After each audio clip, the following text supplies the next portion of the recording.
Good day, my friends and family. Welcome back. Good to see you here. Today, we're going to talk about how the West is losing its power. Let's go back. For over 500 years, the West powers, first the European Union, the European empires, then the United States led the order, ruled the world almost without a challenge. They control the seas, dictate trade rules, set global prices, and decide who rise and who falls. But that era is ending. Across the world, nations are standing up. Multipolarity is rising, and nowhere is that shift more visible and more important than within Africa. Let's talk about that. Why the West is losing power, and why Africa, if united, has a once in a lifetime chance to claim real independence. Now, before we continue, I want to ask you please like, share, and subscribe to this channel if you want to get more information, straight talk like this. Thank you.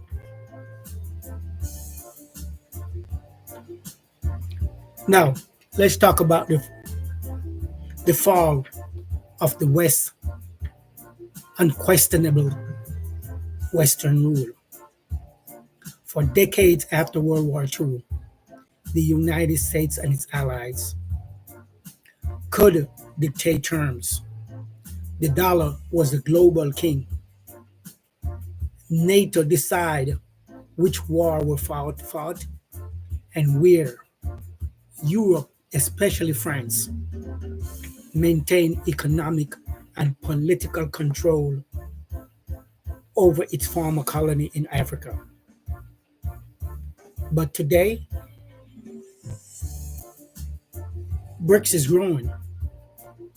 Countries like China, Russia, India, Brazil, South Africa, now joined by Egypt, Ethiopia, and Iran and Saudi Arabia, are building alternative trade systems, investment banking, and security arrangements that bypass the US completely.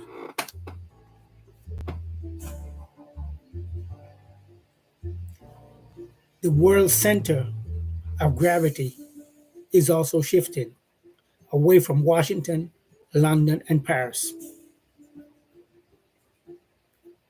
Africa isn't just another region for the West.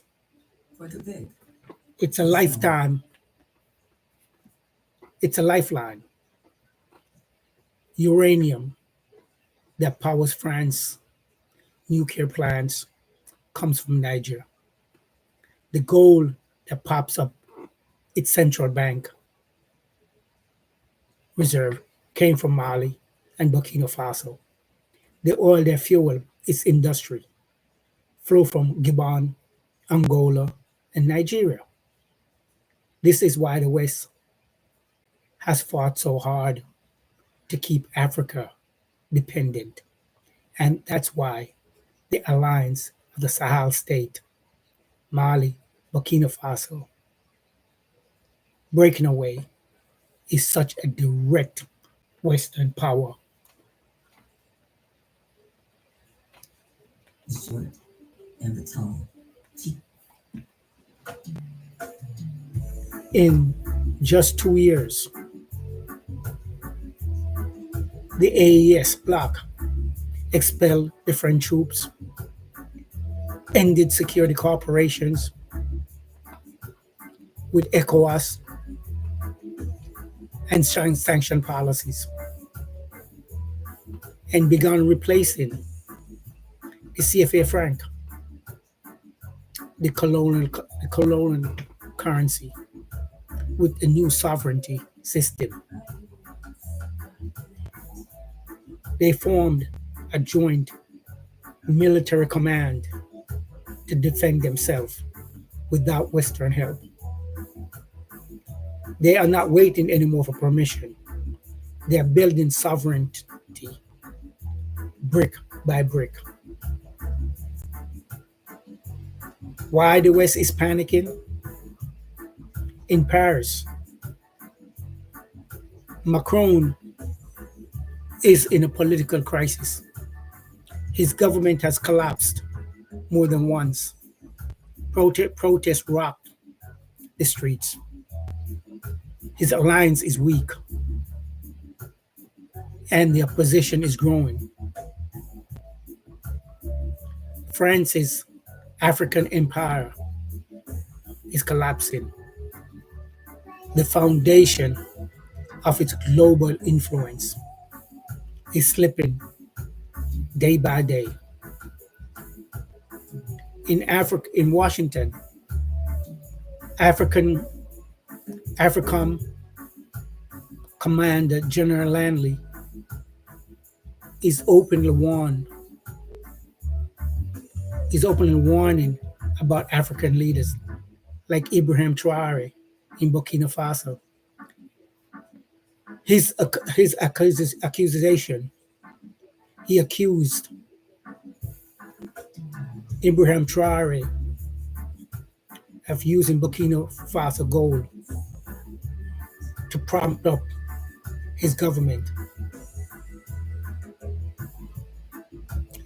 And it was a vast and huge pushback worldwide. This is a sign that the US knows it's losing its grip. And it's starting to lash out.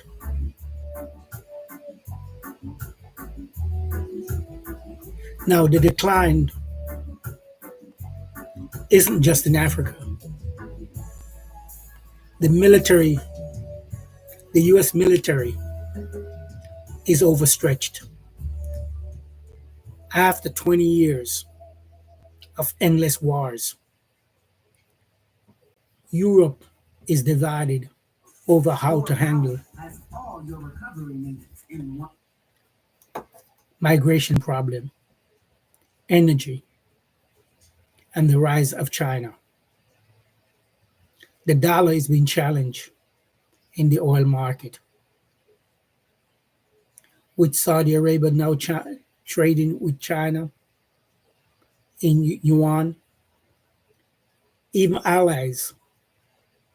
the US allies are hedging, working with both the West and its rival. This is why Africa rejecting Western control isn't isolation. It is part of a global trend. Let's look at lessons learned. In 2011, France and NATO destroyed Libya. They claim it was about diplomacy or democratic. In reality, it shattered a stable state and unleashed a massive arm flow and create the jihadist pipeline into Mali, Niger, and beyond. The West action directly fueled the chaos it now claimed to be fighting.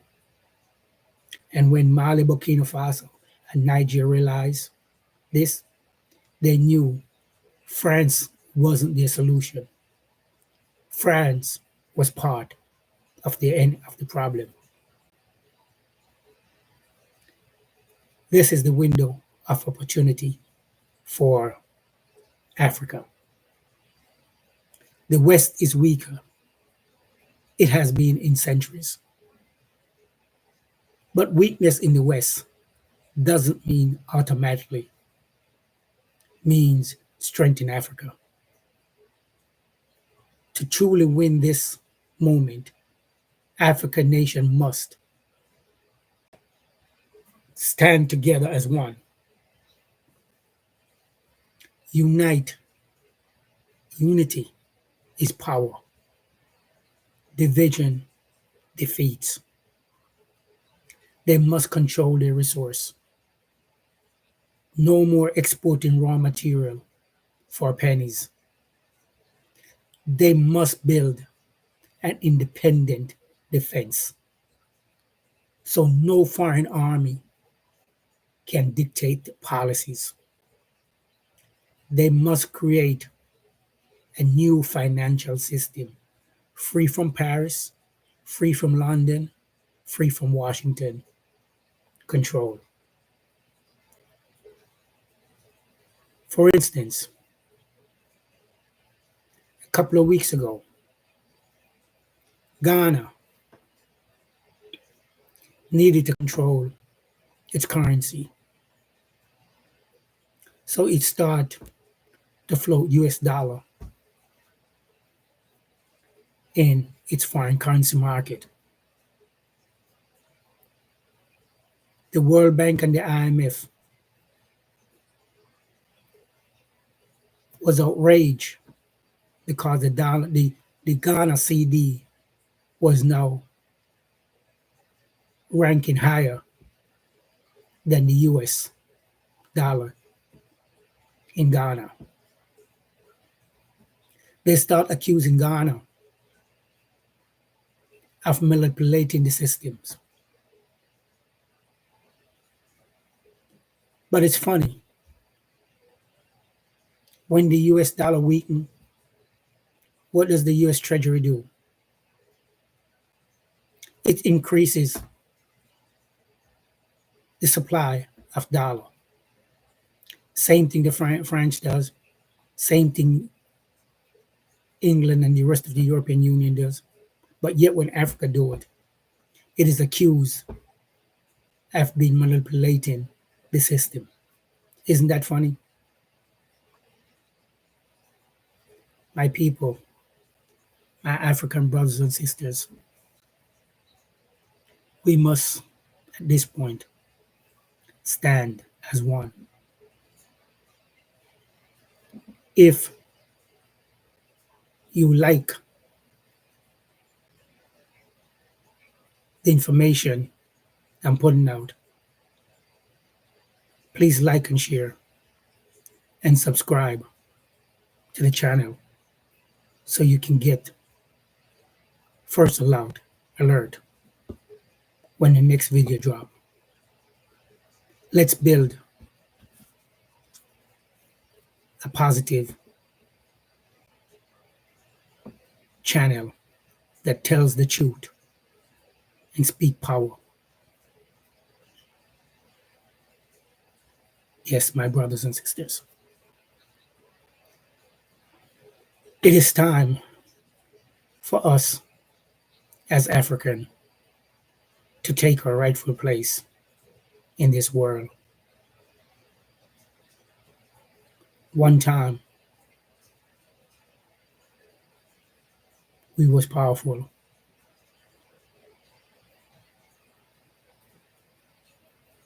For 500 years, since the invasion of Europe into Africa, they had destroyed most of our legacy and replaced it with false information. So I'm saying to you, my brothers and sisters, let's, for once, unite with each other. From Africa to the Caribbean, to Europe, United States. I'll end with this. Peter Touch did a song. It says, no matter where you came from, as long as you're a black man, you're an African. Africa is the roots of all civilization. Peace and one love, my brothers and sisters.